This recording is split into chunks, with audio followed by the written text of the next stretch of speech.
Imaginen que el verdadero nombre y la esencia del Altísimo fueron borrados intencionalmente de los anales de la historia. Esta no es solo una pregunta provocadora, sino un llamado al despertar espiritual, porque se les ha ocultado algo fundamental, algo tan poderoso y transformador que las religiones modernas han preferido silenciar durante muchos siglos. ¿Alguna vez se han preguntado por qué la imagen de Dios que se nos presenta siempre tiene un nombre, una apariencia y un origen que no tienen nada que ver con las raíces africanas? ¿Por qué las culturas africanas, tan ricas espiritualmente, fueron demonizadas y borradas de las escrituras sagradas? Y lo que es aún más importante, ¿por qué estas preguntas no se plantean en iglesias, seminarios y otras instituciones religiosas? Hoy entran en un territorio que muchos evitan por miedo a perder el poder, a enfrentar la verdad y a despertar almas dormidas. El tema de hoy es claro y directo, pero a la vez envuelto en misterio. ¿Por qué las religiones modernas ocultan al Altísimo africano? Esta pregunta va mucho más allá del color de la piel o la ubicación geográfica, tocando la esfera espiritual, histórica y un borrado intencional. Un silencio que ha moldeado todo lo que sabemos sobre la fe, Dios y nuestra identidad espiritual. Quizás les enseñaron a adorar a un Dios que no tiene nada que ver con su esencia, origen y alma. Mientras muchos permanecen cautivos de las imágenes impuestas en la era de la colonización religiosa, solo unos pocos se atreven a preguntar: ¿y si el creador que me presentaron es solo una versión distorsionada del verdadero Altísimo? Esto es precisamente lo que vamos a explorar juntos. Prepárense, porque esta no es una lección ordinaria, sino un viaje de liberación y de construcción. Entenderán por qué el Altísimo africano, el Dios de los orígenes, la esencia y la conexión con la tierra y el espíritu, fue ocultado, silenciado y reemplazado. Desvelaremos la identidad de este todopoderoso olvidado, profundizaremos en las escrituras ignoradas, las tradiciones borradas y las historias que nunca les llegaron. Y sobre todo, comprenderán el impacto que este ocultamiento ha tenido en su fe, su autopercepción y su forma de conectarse con lo divino. Sin embargo, antes de continuar, es necesario advertirles: lo que escucharán contradice doctrinas religiosas centenarias, destruirá dogmas y sacudirá los cimientos. Incluso puede causarles incomodidad, pero la verdad libera. Si han llegado hasta este punto, es porque su espíritu ya siente que algo no anda bien. Ha llegado el momento de abrir sus ojos espirituales, cuestionar lo que les enseñaron, recordar lo olvidado y reclamar lo que les fue arrebatado. No se trata solo del pasado, porque esta verdad oculta tiene consecuencias directas para el presente de su alma y puede ser la clave para reconectarse con su verdadera identidad divina. Quédense con nosotros hasta el final, porque en las revelaciones posteriores comprenderán quién es el Altísimo africano y por qué tantos tienen interés en mantener este secreto bajo llave. ¿Alguna vez sintieron que algo andaba mal con las imágenes y enseñanzas sobre Dios que recibieron? ¿Se preguntaron por qué tanto silencio rodea las raíces africanas de la fe? Su experiencia puede iluminar a otros. Este espacio está destinado a la reflexión, el descubrimiento y la reconexión, porque la verdad se revela y ustedes son parte de ella. Para comprender las razones del ocultamiento del todopoderoso africano por parte de las religiones modernas, es necesario remontarse al pasado, pero no a la historia comúnmente aceptada, sino a la memoria de los ancestros. La verdad, a pesar del silencio, se refleja en los cánticos espirituales, los rituales antiguos y los nombres sagrados que, aunque silenciados, no han sido borrados de la faz de la tierra. El surgimiento de las religiones monoteístas como el judaísmo, el cristianismo y el islam ocurrió en una época de conflictos territoriales, expansión de imperios y búsqueda de control social. La marginación y demonización de las tradiciones espirituales africanas coincidieron con el fortalecimiento de estos sistemas religiosos. Muchas prácticas espirituales de África fueron calificadas de paganas y primitivas no por casualidad, sino intencionalmente, convirtiéndose en un instrumento de imperios religiosos y políticos para justificar conquistas y dominación. Para someter a un pueblo, primero hay que someter su fe. El Altísimo africano existía antes del surgimiento de las religiones modernas. Mucho antes de la aparición de las iglesias de piedra, los pueblos africanos reconocían y veneraban a un Creador supremo en diversas formas y manifestaciones. No era simplemente un ídolo tribal, sino el principio creativo, la fuente de todo lo existente. Los nombres podían variar en diferentes regiones, Nzambi, Olodumare, Magulisa, Amma, Mulungu y otros, pero la esencia seguía siendo la misma, un Dios supremo único, presente en todo. Esta espiritualidad, profundamente conectada con la naturaleza, la comunidad y los ancestros, se manifestaba no solo en los templos, sino también en los árboles, los ríos, el sol y el silencio de la noche. Con la llegada de los colonizadores de Gomatishkust, se impuso un nuevo Dios con un nuevo nombre, imagen e idioma, lo que llevó al ocultamiento del Altísimo africano. El Creador, que ya era conocido, fue reemplazado, y su existencia puesta en duda. La fe ancestral fue declarada superstición, el sacerdote africano, brujo, el oráculo, pecado, el tambor, una amenaza, y el Altísimo, un silencio. ¿Quién definió lo sagrado? ¿Quién decidió que Dios habla solo en ciertos idiomas y que la verdad divina se limita a ciertos lugares e interpretaciones? Es aquí donde surge el concepto de una teología descolonizada, que no niega a Dios, sino que rechaza la versión manipulada utilizada para la dominación. Es un retorno a la espiritualidad robada y la comprensión de que los textos sagrados no pertenecen exclusivamente a ciertos centros religiosos, sino que también tienen raíces africanas que se remontan a tradiciones espirituales que los imperios intentaron borrar. En la era de la descolonización de la teología, los creyentes se enfrentan a la necesidad de hacer preguntas que pueden parecer incómodas, pero que, en última instancia, conducen a la liberación espiritual.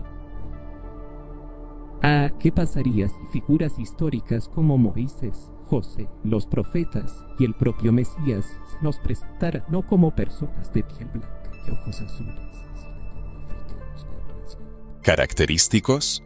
¿Qué pasaría si la tierra prometida se pareciera más a los fértiles valles del Congo que a los lujosos salones del Vaticano? ¿Y qué pasaría si el Espíritu Santo hablara no solo en idiomas europeos, sino también en Yoruba, Kimbundu y Zulu, idiomas que durante mucho tiempo permanecieron en la sombra?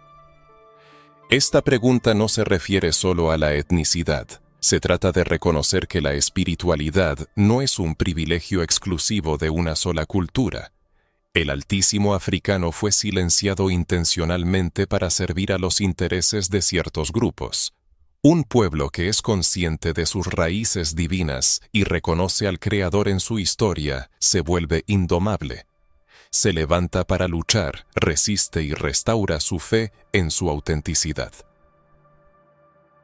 Esto es lo que representa una amenaza para los sistemas religiosos que buscan la dominación. El ocultamiento del Altísimo africano no fue una casualidad, fue una estrategia cuidadosamente elaborada, una de las más efectivas de la historia que hasta el día de hoy rara vez se cuestiona. Sin embargo, hoy la verdad comienza a salir a la superficie. Las voces de quienes fueron silenciados resuenan cada vez con más fuerza. Los manuscritos olvidados son objeto de un examen minucioso. Las antiguas tradiciones espirituales se reinterpretan no como simple folclore, sino como fuentes legítimas de sabiduría divina. Si estas palabras resuenan en lo más profundo de su alma, quizás sea porque la verdad ya yace dormida allí, esperando su despertar. La voz del Altísimo africano sigue sonando, y quizás fue ella la que los trajo hasta este momento. Ahora, respiren profundamente, porque lo que está por descubrirse toca estructuras aún más profundas. Abriendo la puerta a la reconexión con la espiritualidad ancestral, ha llegado el momento de hacer una de las preguntas más importantes y a la vez olvidadas de la fe. ¿Cuál es el verdadero nombre del Altísimo? No el nombre impuesto desde fuera, no el nombre traducido, sino el nombre pronunciado por los ancestros antes de que las instituciones religiosas reescribieran la historia. Los nombres llevan consigo identidad, invocan presencia y revelan la esencia espiritual. Ocultar el verdadero nombre del Creador es una forma sutil, pero extremadamente efectiva de romper la conexión entre un pueblo y su Dios. Y esto es lo que sucedió. En la Biblia, especialmente en el Antiguo Testamento, Dios es mencionado con diferentes nombres, como Elohim, El Shaddai, Adonai, y el más conocido, Yahashua, que en las tradiciones occidentales se pronuncia Yahvé o Jehová. Pero, ¿de dónde vinieron estos nombres? ¿Fueron propiedad exclusiva del pueblo judío? O quizás estos sonidos, sílabas e invocaciones ya resonaban desde hace mucho tiempo entre los pueblos africanos. Muchos guardan silencio sobre el hecho de que el nombre Yah fue utilizado por pueblos africanos mucho antes de que se escribiera la Biblia. Los pueblos de África Central y Occidental, en sus liturgias orales, se dirigían al Altísimo con sonidos similares a Yah o Io. Reconocían a este Dios como el Creador supremo e invisible del cielo y la tierra, tal como se describe en las Sagradas Escrituras. En los textos sagrados de diversas culturas se pueden encontrar numerosos nombres con los que las personas se dirigían al Creador. En la tradición espiritual bantú, el nombre Nsambi ocupa un lugar especial, dotado de un profundo significado espiritual y venerado como el nombre del Creador de todo lo existente. Nsambi no es simplemente un dios o espíritu tribal, sino un ser supremo, el Altísimo, la fuente del ser. Este nombre se pronuncia con reverencia en las comunidades del Congo, Angola y otros rincones del continente africano. Para el pueblo Yoruba, el nombre Olodumare es sagrado, personificando a un Dios omnipotente, omnisciente, incomprensible y perfecto. Olodumare no tiene imagen ni forma humana, representando una energía creativa pura, luz, verdad y justicia. Esta fuerza suprema gobierna el universo y a través de ella se creó todo lo existente. El pueblo Fon, que reside en Benín, venera a Magulisa, un nombre que refleja el aspecto dual de lo divino. Magu simboliza el principio femenino y Lisa, el masculino. Juntos representan una concepción completa del Altísimo, una unidad armoniosa sin división. Es notable que todos estos nombres, Nsambi, Olodumare, Magu Lisa, Yah, se refieren al mismo Dios del que hablan las Escrituras. Surge la pregunta, ¿por qué estos nombres fueron olvidados, excluidos y reemplazados? ¿Por qué, en lugar de acercar a las personas a la fe, las religiones institucionales erigieron un muro entre el Creador y sus hijos? Como si solo un idioma, una cultura y una teología tuvieran la clave de la verdad. La respuesta puede parecer dura, pero refleja la realidad. Reconocer estos nombres significaría admitir que la revelación divina no es prerrogativa exclusiva de un solo pueblo, una sola religión o un solo libro. Significaría dar voz a los tambores, a los cánticos y a los nombres sagrados que fueron sepultados bajo siglos de dominación religiosa. Al examinar más de cerca, se puede notar otro detalle importante. Los nombres bíblicos tienen raíces fonéticas y espirituales que resuenan con los nombres africanos. Por ejemplo, Yah en el nombre Yahvé es similar a las invocaciones a la deidad utilizadas por diversas etnias africanas. El título Elyon, que designa al Dios Altísimo, encuentra un paralelo en el concepto de Nzambi Mungu, el Altísimo Invisible, que habita en los cielos en la cosmovisión bantú.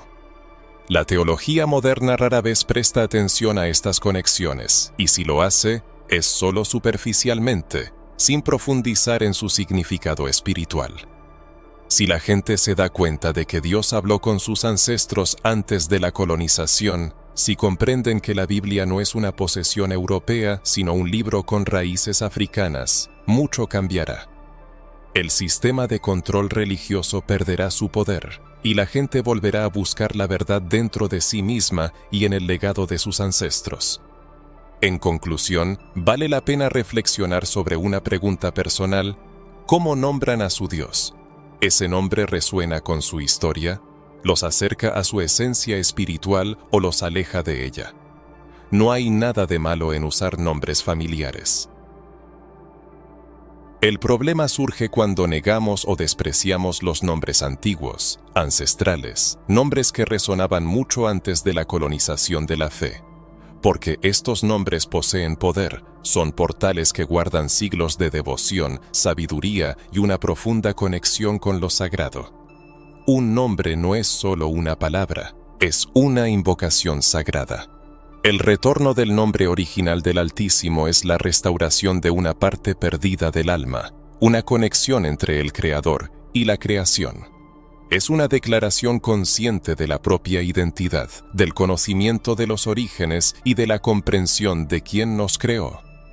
Las religiones modernas quizás ocultan estos nombres para controlar y manipular a las personas, borrando su identidad espiritual. Pero el tiempo de la ignorancia llega a su fin, y las voces ancestrales comienzan a resurgir, trayendo verdad y poder. Es importante comprender por qué estos nombres fueron ocultados con tanta persistencia. ¿Por qué los nombres Nzambi,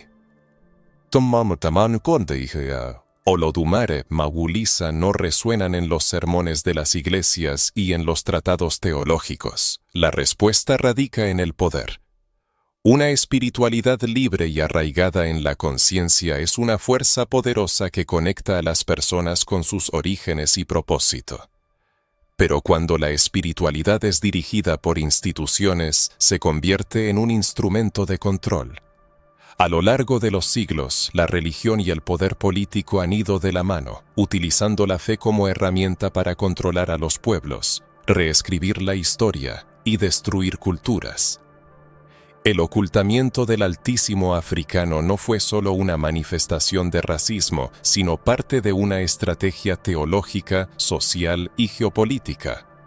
Los imperios, al expandir sus dominios, conquistaron no solo territorios, sino también las mentes, los corazones y la fe de las personas, reemplazando al Dios ancestral por otro, con un nombre, un rostro y una cultura extraños. Así surgió la imagen del Dios europeo, blanco, severo, distante, sentado en palacios celestiales, reflejando las monarquías terrenales. Un Dios que exigía obediencia ciega y justificaba la esclavitud. Un Dios creado para mantener el orden existente.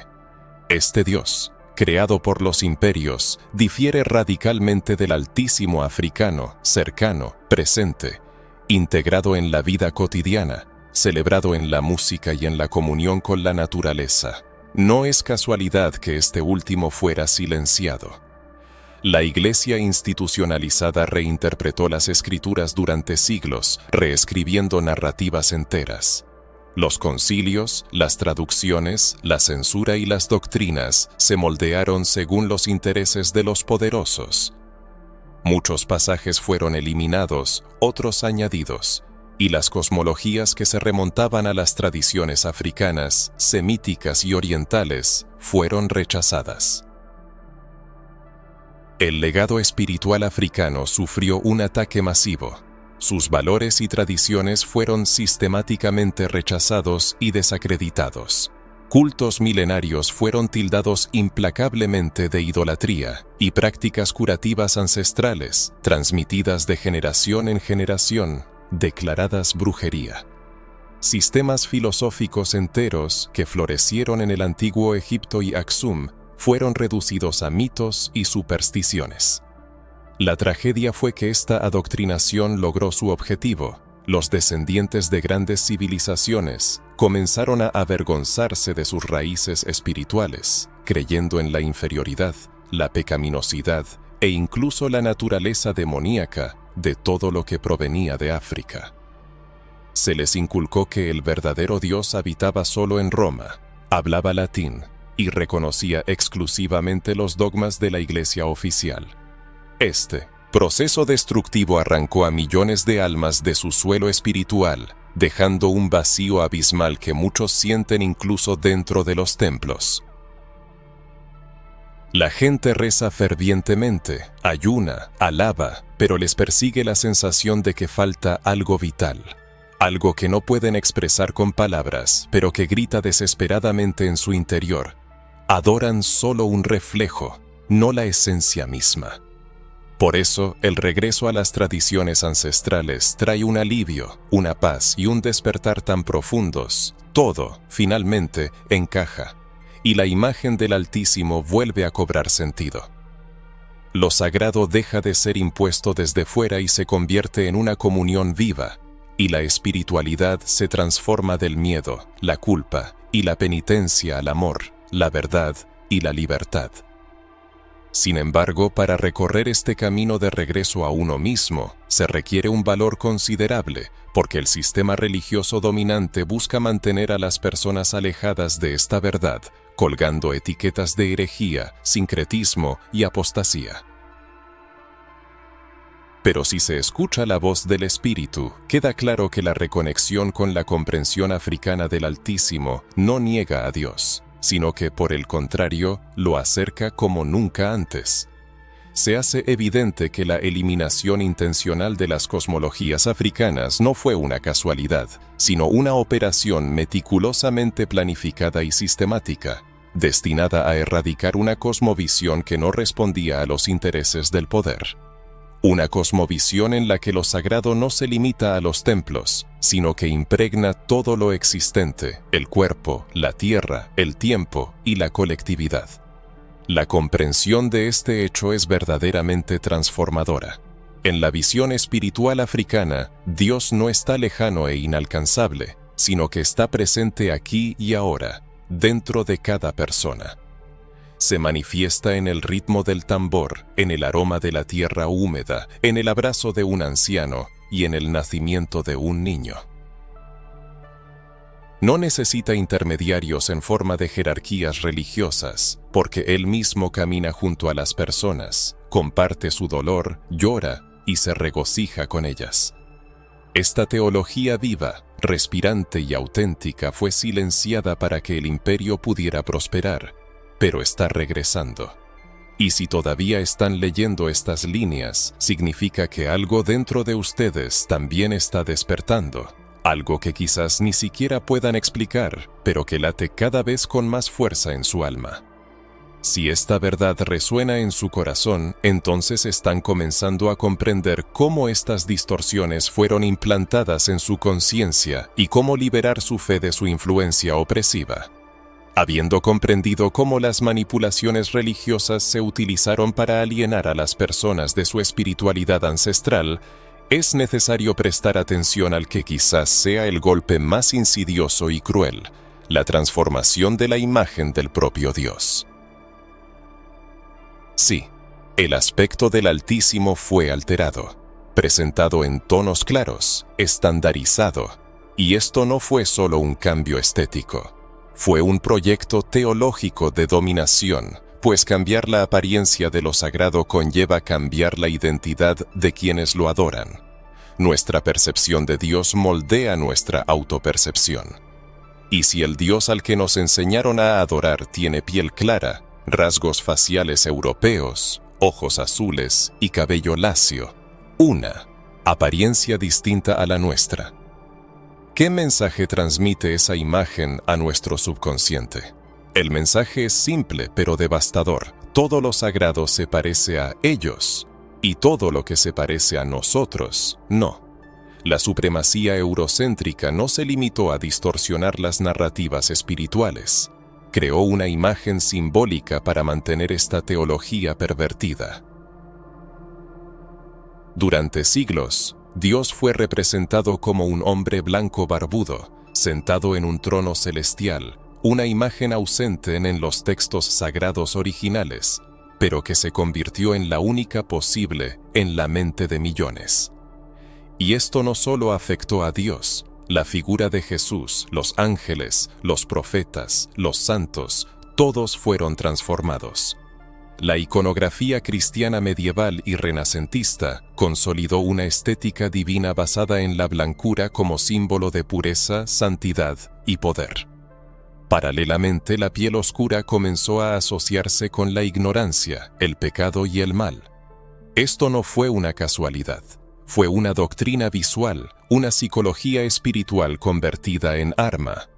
Si lo sagrado tiene un rostro blanco, todo lo que se desvía de esa imagen es percibido como inferior, desprovisto de luz e indigno de adoración. Así fue como millones de personas de piel oscura comenzaron a verse a sí mismas en el espejo, incluso sin darse cuenta de la razón. Imaginemos el impacto de esto en un niño negro que crece en una religión donde todos los seres sagrados son blancos, donde el bien tiene un rostro europeo y el mal cuernos, piel oscura y una apariencia monstruosa, donde Dios está en Roma, en el Vaticano, en las pinturas de Miguel Ángel, pero nunca en Angola, Congo, Ghana o Etiopía. ¿Qué aprende este niño sobre sí mismo, sobre su gente, sobre la posibilidad de ser amado y elegido por Dios? Este es el veneno del error teológico de la supremacía eurocéntrica, que se absorbe a través de los ojos, moldeando creencias, identidad, autoestima y fe. Crea un vacío espiritual que ninguna oración memorizada puede llenar, porque el corazón está programado para creer que su imagen es indigna del cielo. Y lo más trágico es que esto continúa hoy. Iglesias abarrotadas pero corazones vacíos, servicios conmovedores pero mentes colonizadas, personas que aman a Dios pero se rechazan a sí mismas cada vez que se miran al espejo, repiten versículos pero llevan consigo la sensación de una distancia invisible entre su apariencia y la de aquel que les fue presentado como el Hijo de Dios. La supremacía eurocéntrica no solo distorsionó la imagen de Dios, sino que robó la identidad espiritual de todo un pueblo, perpetuando un ciclo de inferioridad disfrazado de fe. Millones de personas se arrodillan diariamente ante una imagen que los excluye, que no se parece a ellos, que no los representa, pero aún creen que es la única manera de complacer al Altísimo. ¿Podría el Creador, que otorgó al mundo una diversidad de razas, culturas y tonos de piel, haberse limitado a una única apariencia? ¿Acaso el Creador, fuente de infinita diversidad, aceptaría encajar en los marcos de una apariencia impuesta por quienes durante siglos dominaron, esclavizaron y afirmaron su fe con fuego y espada? Tal concepción no solo carece de lógica, sino que es blasfema para la esencia misma de la verdad. Por lo tanto, restauración de la auténtica imagen divina no debe ser un acto de venganza étnica, sino un acto de retribución espiritual. Porque si fuimos creados a imagen y semejanza del Creador, cualquier representación estrecha y excluyente de Dios se convierte en una negación de nuestra propia existencia. Es importante entender, no se trata de convertir a Dios en una persona negra. Se trata de rechazar la necesidad misma de limitarlo a cualquier imagen humana. Pero mientras las concepciones de lo divino estén encadenadas por la estética europea, la justicia exige que las personas negras también tengan derecho a verse a sí mismas en lo sagrado, a verse en el cielo, a reconocerse en el trono. Tal salvación no es una manifestación de vanidad, sino una sanación, una liberación, una reunificación con una espiritualidad que nos devuelve la dignidad, el honor y la conciencia de que nunca estuvimos lejos de Dios. Solo fuimos separados de la verdad. Ahora, mirando el mundo con nuevos ojos, noten cómo todo esto se entrelaza con lo que se discutió anteriormente: el nombre oculto, la fe silenciada, las cosmologías demonizadas y la imagen distorsionada. Estas no son coincidencias aleatorias, sino eslabones de una misma cadena. Cuanto más nos adentramos en este tema, más clara se vuelve la meta: hacernos olvidar quiénes somos y quién es nuestro Creador. Pero estamos aquí, vemos, oímos, sentimos. Esto ya es una señal. El velo cae, la niebla se disipa. La presencia del Altísimo se manifiesta de nuevo, pero ahora en su pureza original, libre de filtros, cuadros y estándares impuestos. Porque Dios no necesita retratos, Él siempre ha estado dentro de nosotros. Si este pasaje tocó algo en su alma, sepan que el siguiente paso será aún más profundo. Hemos llegado a la parte del camino donde las palabras pueden temblar en los labios del que habla. Ahora abordaremos quizás la omisión más flagrante, estratégica y obvia, pero al mismo tiempo inadvertida, de toda esta historia: los testimonios bíblicos que señalan las raíces africanas de los judíos y los patriarcas de la fe. Sí, no es un lapsus. La propia Biblia, el libro más venerado en las iglesias modernas, abunda en alusiones, descripciones, conexiones geográficas y genealogías que indican que los primeros judíos eran personas de piel oscura, cuyas características recordaban a los descendientes africanos, y su origen está inseparablemente ligado al continente africano. Lo más sorprendente es darse cuenta de que esto no está oculto, sino escrito en blanco sobre negro.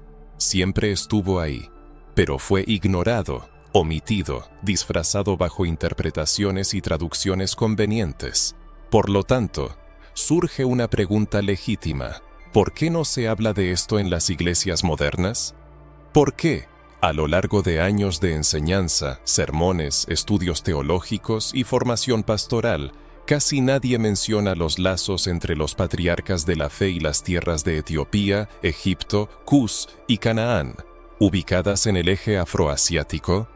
¿Por qué se representa a los judíos como europeos, cuando la propia geografía bíblica los sitúa en el corazón del mundo negro y semita? La cuestión del color de piel y la etnia de los personajes de la Biblia, especialmente en el contexto de sus raíces africanas, suscita numerosas discusiones. Comencemos con Abraham, el progenitor de la fe, originario de Caldea, la antigua Mesopotamia, el actual Irak. Esta región estaba estrechamente conectada con las civilizaciones africanas a través de rutas comerciales y culturales con pueblos afroasiáticos. Los textos bíblicos indican que, durante una hambruna, Abraham encontró refugio en Egipto, donde fue tomado por un habitante local. Si la apariencia de Abraham hubiera diferido drásticamente de la egipcia, tal situación habría sido imposible. Posteriormente, el nieto de Abraham, Jacob, junto con sus hijos, incluido José, también llegó a Egipto. Es notable que los hermanos de José, años después, no lo reconocieran entre los egipcios, lo que sugiere su similitud con la población local. Estos hechos ponen en tela de juicio la representación generalizada de los judíos como europeos blancos. Moisés, criado en la corte del faraón como egipcio, es también un ejemplo importante. Su identidad judía se definía por la revelación y el comportamiento, no por la apariencia. Esto solo fue posible si tenía un color de piel y rasgos físicos similares a los egipcios, que, como se sabe, eran de piel oscura. La Biblia también menciona el matrimonio de Moisés con una mujer cusita. Cus, una región africana al sur de Egipto, actualmente Sudán y Etiopía, era un reino de gente de piel oscura. Cuando Miriam, la hermana de Moisés, criticó este matrimonio, fue castigada por Dios, y su piel se volvió blanca como la nieve, lo que subraya el contraste y confirma el color de piel de la esposa de Moisés y la aprobación de esta unión. Salomón, el rey más sabio de Israel, mantuvo estrechos lazos con África. La visita de la reina de Saba, una poderosa gobernante africana de Etiopía, se describe con gran respeto. Según las tradiciones, sus descendientes se convirtieron en reyes de Etiopía, fundando una dinastía espiritual y política que perduró durante siglos. Jesús, nacido en Judea, fue llevado a Egipto en su infancia para escapar de la persecución de Herodes. Si Jesús hubiera tenido una apariencia europea, le habría sido difícil pasar desapercibido entre los egipcios. Muchos evitan esta verdad obvia, pero los hechos indican que las personas de la Biblia se parecían más a los africanos que a los europeos, que los representaron siglos después. La Biblia menciona con reverencia a Etiopía, Egipto, Libia, Cus y Siberia, pueblos que desempeñan un papel importante en la historia sagrada, desde Génesis hasta Apocalipsis. ¿Por qué estos hechos no se enseñan en las iglesias modernas? Reconocer estos hechos significaría confrontar el racismo teológico que ha sustentado siglos de colonización espiritual.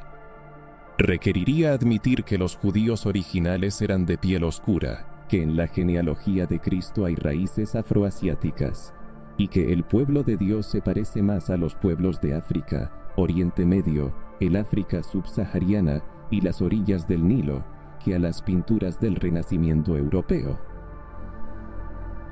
Reconocer estos hechos cambiaría la autoestima espiritual de millones de personas negras que se sienten alejadas de Dios, debido a la falta de correspondencia con las imágenes que han asociado con lo sagrado. Destruiría un sistema teológico que implica que Dios prefiere a las personas de apariencia europea. Restauraría la dignidad, el origen y la identidad de aquellos a quienes se les enseñó a venerar una fe que no los reconocía plenamente. Sin embargo, esta verdad está saliendo a la luz gradualmente, penetrando en las generaciones y rompiendo los estereotipos establecidos. La gente relee la Biblia, descubriendo significados ocultos y señales ignoradas. La sangre de los antiguos judíos corre por las venas de quienes construyeron las civilizaciones africanas. La fe que se creía importada pudo haber surgido de su propio pueblo. El Altísimo africano no es una ficción, sino una verdad que siempre estuvo ante los ojos, esperando ser redescubierta. Esta parte es como abrir una puerta a lo desconocido, donde surgen preguntas que muchos líderes espirituales prefieren eludir.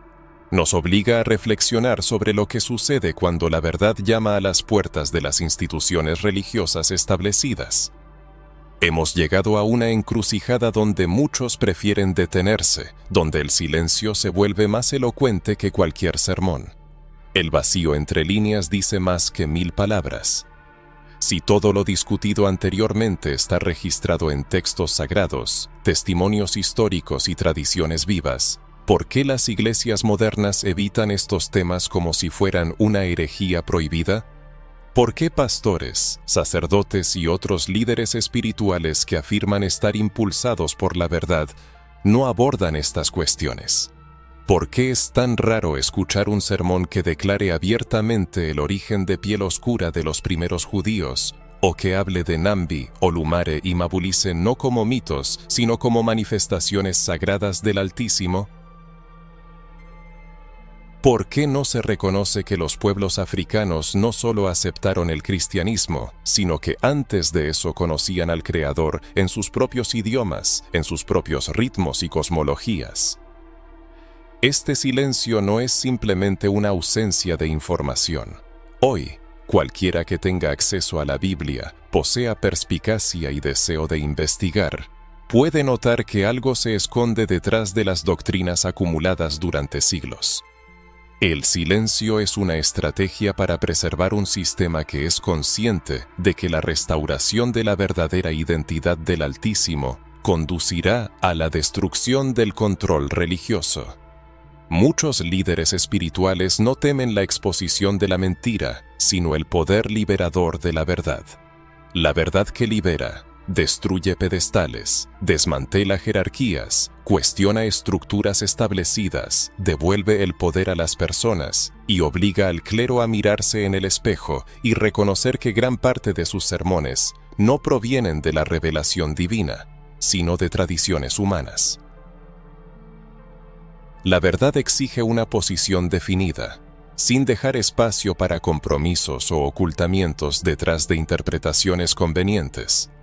Aquellos que tienen conciencia deben elegir entre mantener las apariencias y honrar el espíritu. Lamentablemente, muchos eligen las apariencias, la seguridad de la rutina litúrgica, la estabilidad del diezmo y la reverencia de los feligreses que prefieren permanecer en la ignorancia. Pero la verdad ya no puede ser contenida. El espíritu de la verdad sopla, tocando corazones fuera de los templos, levantando a hombres y mujeres con los ojos abiertos y los corazones ardiendo. Personas que escuchan la voz del Altísimo Altísimo más allá de las paredes de la religión. Entienden que Dios habita no solo en los púlpitos, sino también en las calles, en los barrios marginales, en los bosques, en las comunidades religiosas africanas y en las comunidades negras, rechazadas por la teología oficial. Cuando esta verdad toca una vida, todo cambia, porque la restauración de la identidad del Altísimo no es solo un acto teológico, sino una reunificación espiritual, ancestral y revolucionaria. Cuando una persona negra se da cuenta de que no sirve a un Dios importado, sino que se reúne con el Creador conocido por sus antepasados, esto tiene un impacto profundo. La fe deja de ser sumisión y se convierte en empoderamiento. La adoración se vuelve verdadera y la oración, una reunificación con la propia esencia. El silencio de la Iglesia se convierte en una carga pesada, ya que no es solo inacción, sino complicidad en una estructura colonial, una distorsión de la imagen divina, la eliminación de la fe ancestral y una idea pervertida de un pueblo elegido con rostro europeo, mientras que el resto solo debe obedecer, servir y aceptar todo sin cuestionar. En la sociedad se ha establecido una cierta ciclicidad, alienación espiritual, aceptación de dogmas impuestos, sumisión a líderes religiosos. Pero, ¿qué sucede cuando este orden se rompe? Cuando un representante de la diáspora africana, al tomar conciencia de su identidad, declara: «Conozco a mi Dios, y Él se parece a mí». Cuando los textos sagrados se reinterpretan a través de una mirada descolonizada y se descubre que Etiopía y los reyes de Cus siempre estuvieron presentes en el plan divino y que las creencias anteriores resultaron ser un engaño, en ese momento se produce un despertar espiritual y una liberación. Esto genera temores, ya que las personas liberadas de la alienación espiritual dejan de postrarse ciegamente y de aceptar cualquier dogma.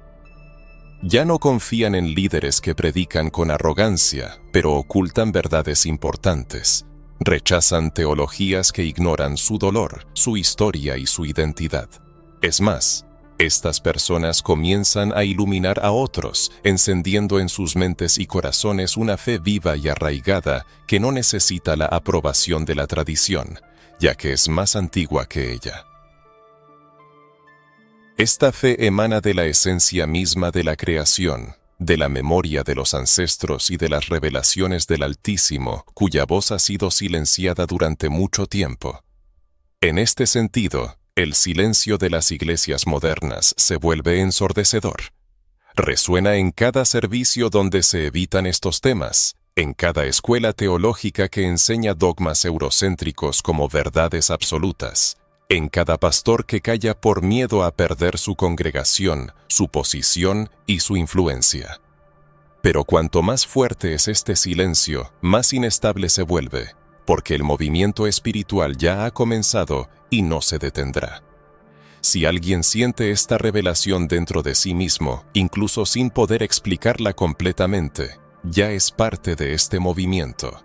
No hay que esperar la aprobación de la Iglesia institucional para creer en lo que el Altísimo revela. Porque aquellos que callan ante la verdad se convierten en cómplices de la mentira, y aquellos que defienden la verdad, incluso en medio del silencio religioso, se convierten en una voz profética para su generación. El silencio de las iglesias no detendrá a quienes portan la verdad del Altísimo. Cuando muchos se unen, ningún silencio puede detenerlos. Llega el momento de retomar el camino espiritual con claridad y conciencia. Después de un largo silencio, de las cenizas empieza a resurgir algo que ninguna estructura institucionalizada puede contener: la restauración de la verdad espiritual. No la verdad formada por conveniencias teológicas o diluida por doctrinas, sino la verdad viva, pulsante en los corazones de aquellos que se reconectan con lo que llevaron en su espíritu mucho antes de poder nombrarlo. En varios rincones del mundo se está desarrollando un poderoso movimiento. Los afroamericanos están despertando a una herencia espiritual que ha sido suprimida durante siglos. Personas que crecieron con la convicción de que solo se podía llegar a Dios a través del modelo europeo de fe, ahora escuchan el latido de los tambores, que resuena en sus corazones no como un eco del pasado, sino como una llamada viva del presente. En nuestros días se observa un fenómeno de reevaluación espiritual, donde personas que han pasado años en instituciones religiosas desconectadas de su experiencia vital llegan a la comprensión de que la fe no debe ser una fuerza limitante. Entienden que no hay contradicción entre la espiritualidad y el respeto por sus ancestros, y que regresar a las raíces africanas no es un abandono de la fe, sino su auténtico redescubrimiento. En este proceso ocurre una profunda sanación interna. Lo que estaba reprimido, ignorado o en estado latente, despierta con nueva fuerza, verdad y conciencia. Es importante señalar que este proceso se desarrolla de manera gradual, pero constante. Personas comunes, quizás antes no familiarizadas con el concepto de descolonización teológica, comienzan a hacer preguntas que rompen años de silencio. Se preguntan por qué desde los púlpitos de las iglesias nunca se menciona la voz del antiguo reino africano. ¿Por qué Etiopía, mencionada con tanta reverencia en la Biblia, permanece al margen de los estudios bíblicos? ¿Por qué los patriarcas permanecían externamente a los egipcios? Y lo más importante, ¿por qué nunca se les dijo que Dios también se comunicaba en los idiomas de sus ancestros? Estas preguntas no surgen por casualidad, son signos del retorno de la verdad a su legítimo lugar. Es especialmente conmovedor observar cómo esto transforma a quienes despiertan esta conciencia. Cuando una persona se da cuenta de que su lengua, historia, pueblo y cultura ya eran parte del plan divino, deja de sentir la necesidad de pedir permiso para existir dentro de su fe. Se reconoce, se acepta y se reconectan con su herencia. Esta reconexión incluso influye en la forma en que oran, cambia su visión del cielo y el tono de su voz cuando se dirigen al Altísimo. La oración no surge del miedo o de la sumisión a dogmas impuestos, sino de la conciencia de una verdadera intimidad con Dios. La persona logra crecer y andar con Dios como un igual, como si le descubriera a un Padre que siempre estuvo ahí, pero fue distorsionado en las interpretaciones. En el proceso de esta restauración, muchas personas descubren que la Biblia sí se lee siempre oída y sobrevivida. Una espiritualidad africana viva y sagrada. De hecho, la propia narrativa bíblica comienza en el continente africano. El libro del Génesis menciona el río Nilo, la tierra de Cus, Etiopía y las regiones donde se asentaron los hijos de Noé. A lo largo de todo el texto sagrado, vemos una presencia activa de personajes, pueblos y eventos estrechamente relacionados con África. Pero es importante señalar que la espiritualidad africana también está presente en símbolos, rituales y prácticas espirituales que se integraron en la tradición judía. El respeto por los ciclos naturales, la sabiduría de los ancianos, el uso de elementos naturales en los rituales, la música como medio de conexión espiritual, todos estos son elementos que también forman parte de la experiencia espiritual africana ancestral. Cuando este puente se restaura, el alma encuentra armonía. Es como si, por primera vez, a la persona se le permitiera expresarse plenamente en su fe, sin dividirse entre sus sentimientos y lo que se le dice que es correcto. Ya no es necesario elegir entre la Biblia y los ancestros, sino que existe la posibilidad de ser íntegro, completo, conectado con sus raíces y mirando hacia el futuro, recordando el pasado y teniendo una dirección clara. El renacimiento espiritual posee una fuerza enorme, ya que no se impone desde fuera, sino que brota de las profundidades del ser humano. No es una imposición forzada, sino una experiencia auténtica que surge de la conciencia de una verdad profunda, ya sea nueva o largamente olvidada. Dentro de la persona se enciende una chispa que nunca más se apagará. A diferencia de la religión institucional, que necesita reglas estrictas para mantener el control, la verdad espiritual no requiere limitaciones, solo necesita ser sentida por el corazón. El autor ha sido testigo de cómo personas que durante muchos años sufrieron de confusión espiritual encontraron la paz al darse cuenta de que su pueblo también forma parte de la historia de la salvación, que su cultura no es pecaminosa, que sus rasgos únicos, cabello, color de piel y ritmos no son un obstáculo en el camino hacia lo divino, sino, por el contrario, una manifestación del propio principio divino. Ha visto cómo personas que antes rechazaban todo lo africano por miedo, ignorancia o adoctrinamiento, se reconciliaron con sus raíces, exclamando: "Ahora entiendo, ahora siento, ahora estoy completo". Esto no es solo una teoría, es una verdadera restauración, una profunda sanación del alma, y esta sanación está al alcance de todos. No es necesario renunciar a todo lo que se ha aprendido, pero sí es necesario aprender a hacer preguntas, a indagar más profundamente y a escuchar la voz del alma que durante tanto tiempo ha intentado comunicarse.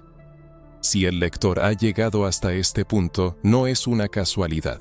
El Altísimo lo llama a regresar no a la religión de los opresores, sino a la espiritualidad de los ancestros, a ese lugar donde la fe y la autoidentificación son inseparables, donde Dios habla en la lengua materna, donde el cielo no tiene color, pero reconoce su rostro. En esto reside la belleza de la restauración de la verdad espiritual. No obliga a nada, sino que libera de todo aquello que nos separaba de nuestra verdadera esencia. Cuanto más se permite uno sentir, más claro se vuelve que no hay división entre quien uno es y quien lo creó. El camino continúa, y los próximos pasos mostrarán cómo recorrerlo con firmeza, sin miedo y con claridad espiritual. El autor desea que el lector respire profundamente y sienta lo que ocurre en su interior. Lo que está a punto de revelar no es solo una explicación, ni hechos históricos o bíblicos, ni una exposición externa. Es una invitación a mirar dentro de uno mismo, a su propia historia, memoria y alma. Después de todo lo expuesto, el autor pregunta con sinceridad y respeto: ¿qué significa esta verdad para el lector? ¿Qué cambia en su corazón al darse cuenta de que el Creador, el Altísimo, se manifestó no solo a través del prisma de un continente, una cultura, una teología eurocéntrica, sino también a través de las cosmologías, lenguas y caminos ancestrales africanos? ¿Es posible que el lector, sin saberlo, haya adorado toda su vida una imagen que no reflejaba al verdadero Creador? Podría ser que el vacío espiritual que siente y que ni los servicios religiosos, ni la música, ni los sermones han logrado llenar, esté relacionado con una concepción errónea de cómo conectarse con Dios. Porque lo que en muchos lugares se llama fe, en realidad no lo es. Es condicionamiento, repetición, una adoctrinación basada en el miedo, una adoración a una imagen creada por intereses históricos y políticos, y no por una revelación divina. Llega un momento de despertar, similar a una revelación natural, después del cual no hay vuelta atrás.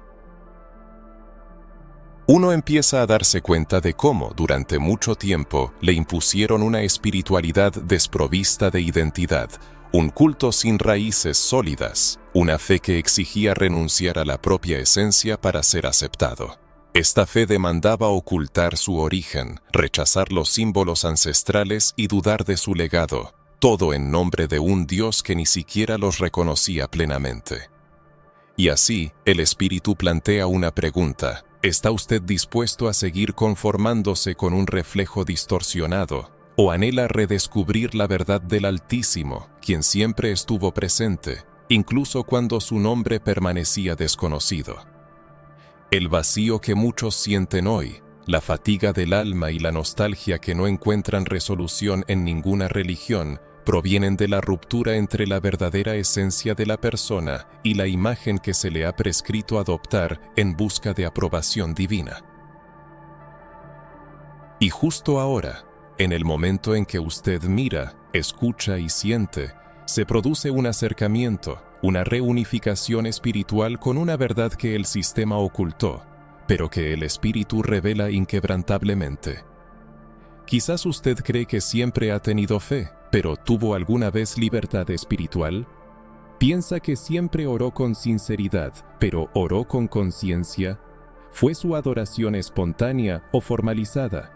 ¿Fue su concepción de Dios inspirada por el Espíritu o impuesta por la influencia colonial? Y lo más importante, ¿el Dios que le enseñaron a adorar realmente refleja su verdadera esencia o solo lo que los poderosos deseaban que fuera? Créame, esta pregunta no es ofensiva, es necesaria y urgente, el inicio de una profunda sanación. Solo al plantear preguntas audaces podemos encontrar respuestas verdaderas. Y quizás por primera vez, llega la comprensión de que no fue el Creador quien se alejó de nosotros, sino nuestra concepción errónea de Él lo que creó esa distancia. No debe culparse por esto, pues no es su culpa. Usted heredó una fe que ya estaba distorsionada, recibió una Biblia traducida a través del prisma de las limitaciones, entró en templos de los que ya se habían eliminado las huellas oscuras de la espiritualidad ancestral. Pero ahora tiene acceso a aquello que le fue negado anteriormente, y esto lo cambia todo. La restauración de la verdadera imagen del Altísimo no es solo un acto de conocimiento, es un acto de reconciliación. Es el reconocimiento de que el Creador nunca lo rechazó a usted, sino que Él fue rechazado a través de una imagen falsa que se colocó en su lugar. Y cuando esa imagen se derrumba, lo que queda es la mirada pura de la verdad, dirigida hacia usted. Usted lo siente porque es real. Siéntalo, porque esta verdad no se comprende con el intelecto, sino que penetra en el alma, despertando recuerdos que no sospechaba, activando fuerzas dormidas en su interior, reuniéndolo con un conocimiento ancestral que fue silenciado, pero que nunca murió. Y cuando ocurre esta reunificación con la verdad, la oración cambia, la visión del mundo cambia, el camino de la vida cambia. Ya no es necesario imponerse una fe que carece de sentido. Comienza una vida en una espiritualidad que es parte integral de su esencia. Mire en la profundidad de su ser para comprender la verdadera esencia de quién es usted. Por eso el autor se dirige de nuevo al lector, no con palabras, sino a través de su propia presencia, preguntando: ¿qué efecto tiene esta verdad en su interior? Escuche sus sensaciones, permita que el Espíritu le hable. Si ha sentido una resonancia, esto puede considerarse un acto profético, similar a un hito en el camino de la vida, una piedra erigida en el altar de la memoria espiritual.